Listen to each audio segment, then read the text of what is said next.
உங்களுக்கு நிம்மதி உண்டாகுவதாக. தேவனுடைய இரக்கங்கள் அதிகமாவதாக. தேவன் என்ன சொல்கிறாங்கன்னா, 2 நாளாகமம் 20ஆம் அதிகாரம் 17ஆம் வசனம், நீங்கள் தரித்து நின்று கர்த்தர் உங்களுக்கு செய்யும் இரட்சிப்பை பாருங்கள், பயப்படாமலும் கலங்காமலும் இருங்கள். பயப்படாதீங்க, கலங்காதீங்க. மாற்றம் வரும், உங்கள் வாழ்க்கையில் மாற்றம் வரும். அவ்வளோதான். சரிங்களா? நம்ம ஹீரோ இயேசு வந்து உங்கள் வாழ்க்கையை மாற்றி அமைப்பார். பெரிய மாற்றத்தை பார்ப்பீங்க. கலங்காதீங்க, பயப்படாதீங்க. தேவன் உங்களை காப்பாற்றுவார். அதை நீங்கள் கண்ணால் பார்க்கலாங்க. சரிங்களா? பயப்படாதீங்க. இந்த மாதத்தை எப்படி ஓட்ட போகிறேன், எப்படி இந்த மாதத்தை கடத்த போகிறேன் அப்படின்னு கவலைப்படுறீங்களே, இது எப்படி அது எப்படி மண்டக்காஞ்சு போய் நிற்கிறேங்க. எத்தனை பேர் அப்படி சொல்கிறீங்க? எக்கச்சக்க செலவுங்க, எக்கச்சக்க செலவுகள். அது மட்டும் இல்லை, பெரிய வியாதி, திருத்தவே முடியாத நபர்கள்லாம் நான் வச்சிட்ருக்கேன். இவங்கள திருத்தவே முடியல, அவங்கள திருத்தவே முடியல. இப்படி நிறைய வச்சுருக்கீங்களே, மாற்றமே வராதா? மாற்றம் கொண்டு வர முடியாதா? இயேசுவால் கொண்டு வர முடியுங்க.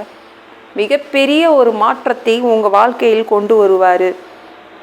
சரிங்களா? கவலைப்படாதீங்க, அரண்டு போய் நிற்காதீங்க. மாறும். நம்மளால் மாற்ற முடியாது நம்ம வாழ்க்கையை, நம்மளால் கண்டிப்பாக நம்ம வாழ்க்கையை மாற்ற முடியாது. ஆனால் இயேசு வராரு.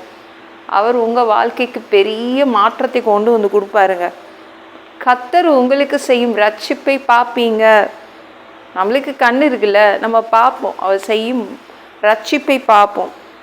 இதெல்லாம் நடக்கிற மாதிரி இல்லை, ஆகிற மாதிரி இல்லை, வர்ற மாதிரி இல்லை அப்படின்னு கவலைப்படுறீங்கள, இயேசு வருவார். நம்ம ஹீரோ நம்மளை காப்பாற்றுவார். நம்ம திருன்னு எங்கேயும் முழிக்க விட மாட்டார். சாத்தான் என்ற வில்லன் இருக்கும் வரைக்கும் நம்ம இயேசு வந்து நம்மளை காப்பாற்றுவார். அதனால் கலங்காதீங்க. இல்லைங்க, என்னென்னவோ வாழ்க்கையில் நல்லது இருக்குன்றாங்க, ஆனால் அதெல்லாம் நான் ஒன்று கூட பார்த்தது இல்லைங்க. என்னென்னவோ நல்லதுலாம் நடக்குமா, இது இப்படிலாம் நல்லதா, நல்ல வாழ்க்கையெல்லாம் இருக்காமே, அதெல்லாம் நிஜமாக நான் அந்த நல்ல வாழ்க்கையை பார்த்ததே கிடையாது அப்படின்னு கவலைப்படுறீங்களா? அதெல்லாம் எனக்கு நடக்குமா அப்படின்னு எத்தனை பேர் கேட்குறீங்க? யோசிப்புன்னு ஒரு பையன் இருந்தான், ஒரு இளைஞன். தொடர்ந்து கெடுதல் தான், தொடர்ந்து கேடு தான் நடந்துச்சுங்க. அவருக்கு, அந்த இளைஞனுக்கு 17 வயசு நிறைந்த அந்த யோசேப்புக்கு தொடர்ந்து கெடுதல் தாங்க. நீங்கள் அப்படி கவலைப்படுறீங்களா? நாங்கள் நல்லதுன்னு ஒன்று நடக்காதா? என் வாழ்க்கையில் நல்லதுலாம் நடக்க மாட்டேங்குதே. மற்றவங்க வாழ்க்கையிலலாம் நல்லது நடக்குது, என் வாழ்க்கையில் வெறும் தீமை மட்டும்தான் நடக்குது. அப்படி தான் யோசிப்பு வாழ்க்கையில் நடந்துச்சு. எப்படி தான் வாழ்ந்தானோ யோசிப்புங்க, செம கிரேட்டு. எப்படி தான் யோசிப்பு வாழ்ந்தான்னு தெரியல. என் வாழ்க்கையில் நல்லது நடக்காதா? எத்தனை பேர் ஏங்குறீங்க? இயேசு அந்த மாற்றத்தை கொண்டு வருவார், அதை நடத்துவார். அவர் வந்தால், நம்ம ஹீரோ இயேசு வந்துட்டாங்கன்னு வச்சுக்கோங்களேன், அவ்வளோதான். நல்லது மட்டும்தான் உங்களுக்கு உங்கள் வாழ்க்கையில் நடக்கும். சரிங்களா? மாற்றத்தை கொண்டு வந்துடுவார். பெரிய மாற்றத்தை நீங்கள் பார்க்க முடியும்.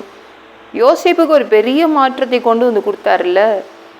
அவன் என்ன நினச்சான், இந்த ஜெயிலிருந்து கண்டிப்பாக வெளியில் வர முடியாது, ஒரு சின்ன மாற்றம் கூட எனக்காக யாரும் செய்ய முடியாது, எனக்காக யாருமே இந்த ஜெயிலேருந்து என்னை காப்பாற்ற முடியாதுன்னு நினச்சான். தேவன் எப்படி செய்து கொடுத்தா தெரியுமா? பெரிய மாற்றம். ஜெயிலேருந்து விடுதலையும் பண்ணி பிரைம் மினிஸ்டர் என்ற பதவியும் வாங்கி கொடுத்துட்டார். அப்படிதான் தேவன் நினச்சிட்டாருன்னா உங்களுக்கு பெரிய மாற்றத்தை கொண்டு வருவார். அதனால் பயப்படாதீங்க. உங்கள் வாழ்க்கையும் மாறுங்க. உங்கள் வாழ்க்கை இப்படியே இருக்காது. ஐயோ, என் வாழ்க்கை இப்படியே இருந்துடுமா? அப்படி இருக்காதே. ஏன்னா நீங்கள் தான் இயேசுவை வணங்குறீங்களே. இயேசுவை வணங்காமல் இருந்தால் அப்படியே தான் இருக்கும். நீங்கள் இயேசுவை வணங்குறீங்களே, அப்போ வாழ்க்கை மாறும். பெரிய மாற்றத்தை பார்ப்பீங்க. இந்த வீடியோ பிடிச்சிருந்துச்சுன்னா மற்றவங்களுக்கு ஷேர் பண்ண மறக்காதீங்க. கர்த்தர் தாமே உங்களை ஆசீர்வதிப்பாராக. ஜெபம் பண்ணலாமா? அன்பு பிதாவே, உங்கள் பிள்ளைங்க உங்கள் பாதத்தில் வந்திருக்காங்கப்பா. அப்பா, உங்கள் பிள்ளைகளுடைய வாழ்க்கையில் ஒரு மாற்றம் வராதா என்று காத்துட்ருக்காங்க.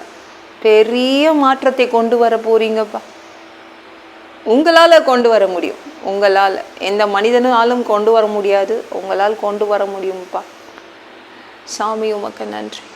எல்லா பொல்லாத பிசாசுகள், ஏவல்கள், மந்திரங்கள், தற்கொலை ஆவிகள், பயத்தின் ஆவிகள், பலவீனப்படுத்துகின்ற ஆவிகள் எல்லாம் இயேசு என்ற பெயரினை கொண்டு துரத்துகிறேன். ஓடிப்போ. உங்கள் பிள்ளைங்களை ரத்த கோட்டிக்குள் மறைச்சிக்கோங்கப்பா. பரிசுத்த ஆவியால் நிரப்புங்க பா. ஞானஸ்நானம் எடுக்கணும், ரட்சிப்பீராக. இயேசுவின் காயப்பட்ட தழும்புகளால் எல்லா வியாதிகளும், எல்லா பலவீனங்களும், கேன்சர் போன்ற வியாதிகளும், மரணப்படுக்கைகள், பரம்பரையாய் வருகின்ற வியாதிகளும் சரியாகுவதாகப்பா. நன்றியப்பா. மனிதனாக பிறந்தா ஜீவ புஸ்தகத்தில் பேர் இருக்கணும். அப்படி இல்லைன்னா அந்த மனிதனை பிடிச்சி நரகத்தில் தள்ளிடுவீங்க. அப்பா, தீ எரிக்கிற இடத்துல எப்படி வாழ்கிறதுப்பா? வேண்டாம்ப்பா. நாங்கள் பரலோகத்துக்கு வர்றதுக்கு தான் ஆசைப்படுறோம். அதனால் அடித்து உதச்சி திருத்தி எங்களை பரலோகத்துக்கே அனுப்பிடுங்க ப்ளீஸ்ப்பா. சாமி, கழுவப்படாத பாவங்கள் இருந்தால் எங்களை நல்லா கழுவி, உங்கள் திரு ரத்தத்தை கொண்டு கழுவி எங்களை தயவு செய்து பரலோகத்துக்கே அனுப்பிடுங்கப்பா. எந்த ஒரு இமைப்பொழுது நீங்கள் வருவீங்கன்னு காத்துட்ருக்கோம். 2வது தடவை எப்போ வருவீங்கன்னு காத்துட்ருக்கோம். இயேசுவை வணங்கி வணங்கி காத்துட்ருக்கோம். இப்போ சுத்தமாக வாழ்ந்து காத்துட்ருக்கோம். அந்த இமைப்பொழுது உங்களுக்கு சரிசமமான ஒரு உடம்பு எங்களுக்கு கொடுக்கப்படும்.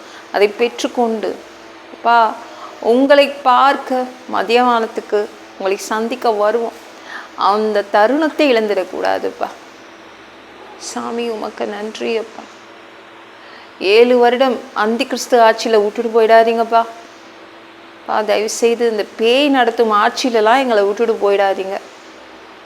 பரிசுத்தமாக வாழ்கிறது மனிதர்கள் கூடாது. அதற்கு கூட உங்கள் உதவி தான் தேவைப்படுது. 3வது தடவையும் இந்த பூமிக்கு வருவீங்க. இந்த பூமியின் சொந்தக்காரராக, ஓனராக வருவீங்க. இந்த பூமியிலே தங்குவீங்க. 1000 வருடம் இந்த பூமியை ஆட்சி செய்வீங்க. அந்த காலகட்டத்துக்கும் எங்களை கூப்பிட்டுக்கோங்க. எல்லாவற்றும் ஒப்பு கொடுக்குற இயேசு மூலம் ஜெபம் கேளும் பிதாவே, ஆமென். நாளைக்கு பார்க்கலாம்.